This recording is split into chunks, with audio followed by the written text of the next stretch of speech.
walls were soaking wet when we bought it, and after we came back from lockdown, there were a couple of corners where there was mold growing, and we decided this must be a faulty batch, and we just replaced all of them. It's a good kind of legislation in place. What are the numbers on our latest house share project? Hi guys, today we tell you the insights about our latest HMO refurb and what the actual numbers were. So originally when we saw that house, it was on for 115,000, and we knew that this is big enough to be turned into a 6-bed HMO after we took all the dimensions. A good price for us to buy it was at 100,000. So we put in the offer and the vendor accepted it. So for this project, how we estimated the refurb was based on the fact that we are not changing too much of the structural layout. We are keeping the communal bathroom, we are keeping where the lounge is, we are keeping where the kitchen is. On top of that, we are only adding 4 more en-suites. We were budgeting for about 65 to 70,000 of refurb costs. And on top of that, because we're renting it out as a professional house share, so we are going to furnish every bedroom with a double bed, mattress, chest of drawer, wardrobe, bedside drawer, and also a desk. So we need to budget for all these furnishings, and besides that we also need to budget for moving the utilities, that is the gas and electric meters, because they were in one of the previous lounge, and we want to turn it into a bedroom, so that is a separate cost because the builder cannot do that. That must be the utility supplier. All the costs that went into the refurb and furnish, including moving the electrics and meters and all that, we end up spending 77,000. On top of that, we also had to factor in architect fees, building control fees, survey fees, fire door inspection fee, HMO license fees.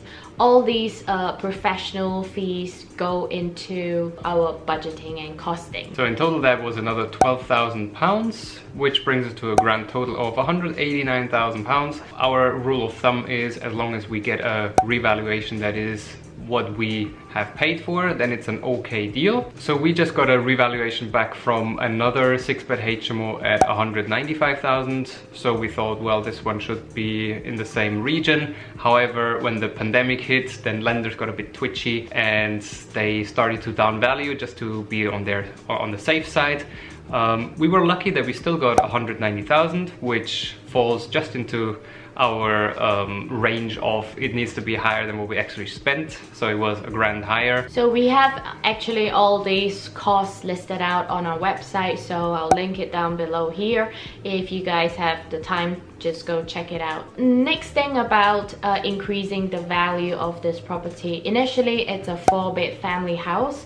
4-bed family houses usually rent for $650 a month. Because we saw the potential to increase the value and still provide a good quality, beautiful home for people to live in, we increased the occupancy rate to 6 people. So 6 people can share this house on a bills all included basis. Everything is taken care of. There is even a bi-weekly cleaner coming in to clean the communal areas. So in this case, we were able to charge each room on a range from £100 to £110 per week per room. So for simplicity, we say the average rental is at £2,800 a month for all people, and then we have a couple of expenses. Usually we put the expenses into 3 categories. That is the mortgage, the monthly operating costs, and a letting agent. The mortgage, we budget for a 4% mortgage, which in our case comes out at around £475. Then for the letting agent, usually with all the tenant changeovers and with the inventory and so on, you're spending around 15% of the gross rental that is coming in. So that is around £420 a month. And our monthly operating costs are on average at around 20%. So those costs can be monthly costs, for example, for the cleaner, or yearly costs, for example, the council tax, or half yearly.